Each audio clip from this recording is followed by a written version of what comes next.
Bismillahirrahmanirrahim. Assalamualaikum warahmatullahi wabarakatuh. Apa kabar sahabat semua?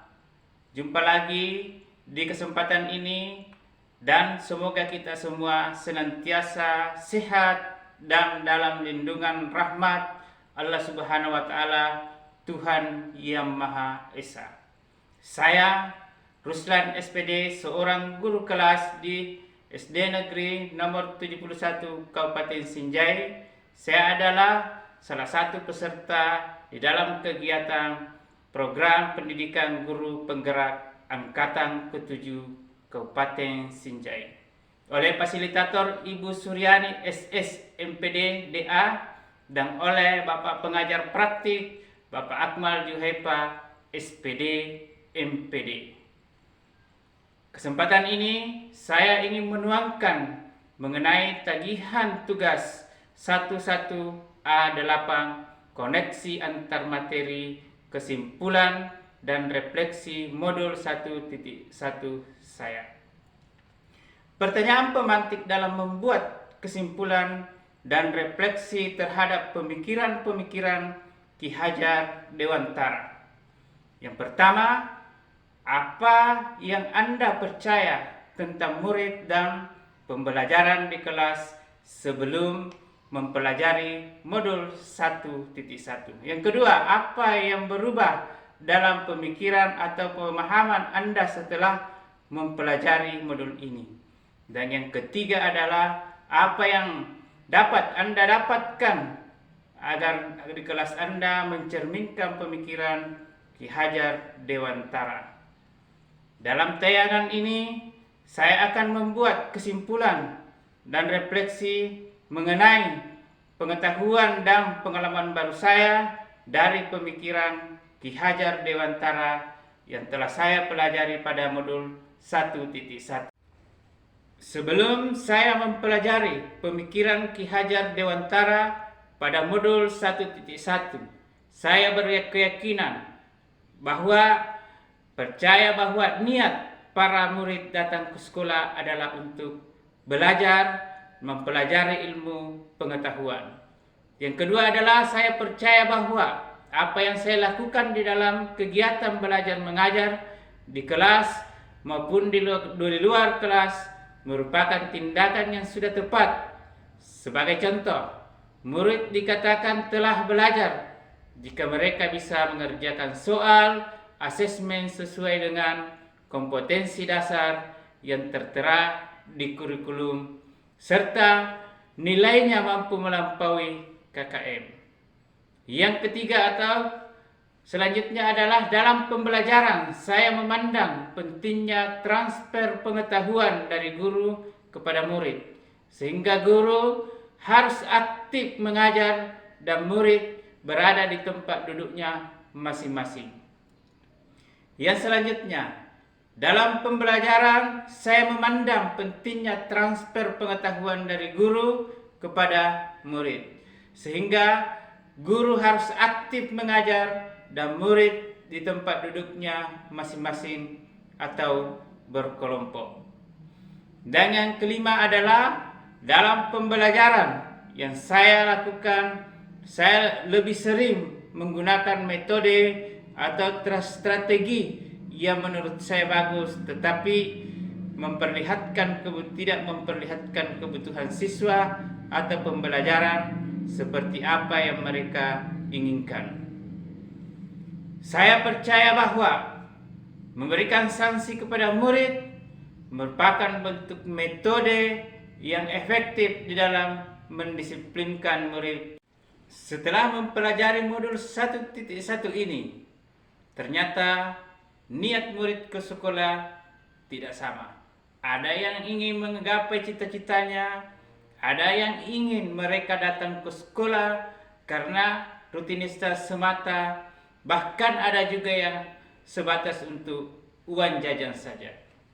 Guru harus mengenal keberagaman dari peserta didik, menuntun dan memotivasi murid menemui pelajaran menuju cita-citanya, menjadi manusia yang unggul. Saya mencoba menggali kodrat dan minat bakat anak, menyadari bahwa setiap anak itu adalah unik dengan segala kelebihan dan kekurangannya yang mereka miliki. Mulai dari belajar menuntun, mengarahkan dan membimbing mereka sesuai dengan kodrat mereka, tidak menjadikan KKM sebagai satu-satunya dasar pedoman berprestasi, melainkan membangun segala sesuatu yang mereka miliki. Murid seharusnya diposisikan sebagai subjek pendidikan yang memegang peranan penting terhadap jalannya pembelajaran.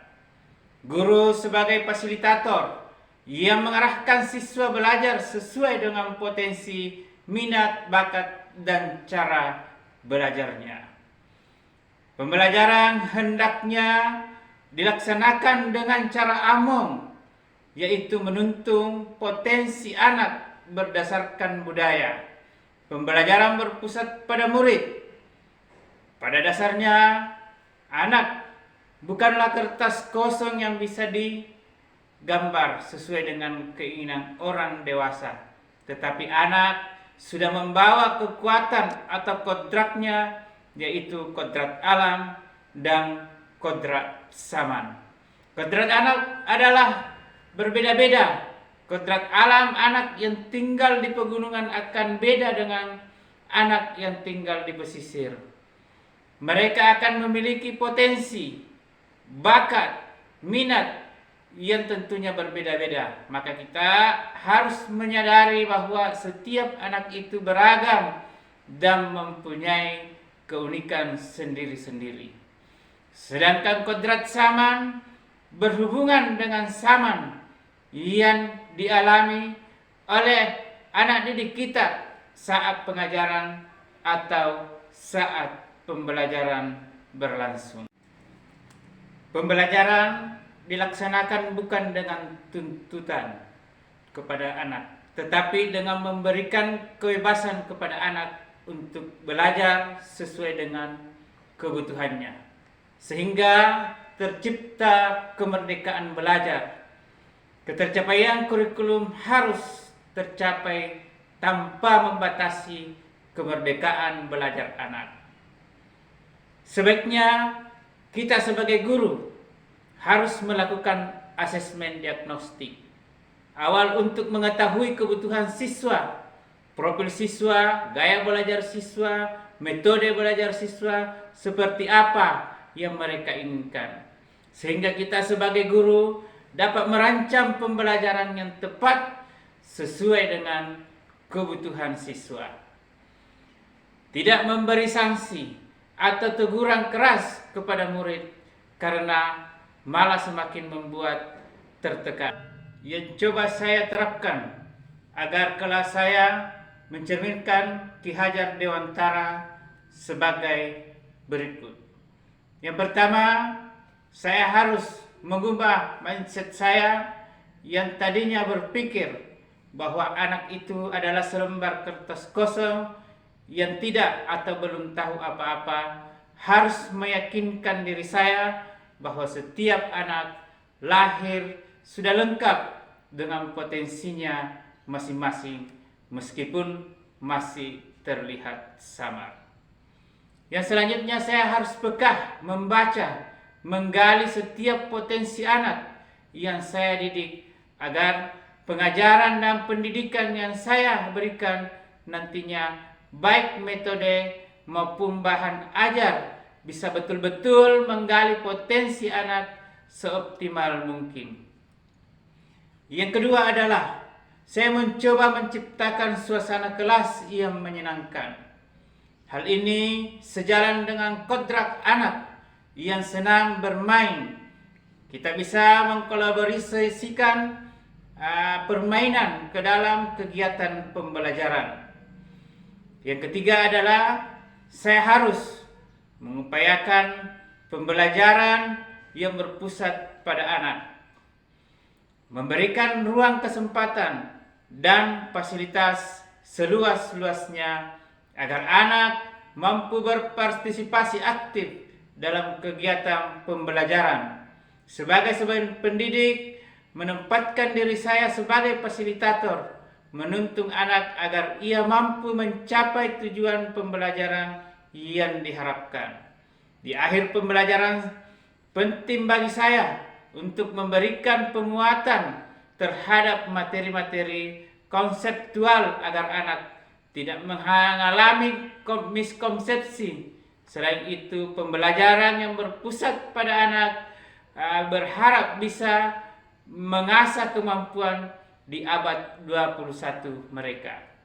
Yang keempat, sebagai wujud dari tujuan pendidikan yang utamanya adalah anak tidak hanya kompeten dari segi akademis, tetapi juga berbudi pekerti yang baik. Saya sebagai guru memberikan teladan yang baik. Jadi anak tidak hanya melakukan apa yang saya katakan, tetapi harapan anak-anak mampu meneladani perilaku-perilaku baik yang saya contohkan. Yang terakhir, saya berharap saya bisa memaknai semboyan Ki Hajar Dewantara Ingangsa Suntolada, dari atas saya bisa memberikan teladan bagi setiap anak didik saya. Imadya Mangungkarsa, di tengah saya bisa menjadi teman yang memberikan semangat, serta tuturit handayani, dari belakang saya bisa memberikan dorongan, moral serta semangat belajar. Sekian dan terima kasih. Assalamualaikum warahmatullahi wabarakatuh.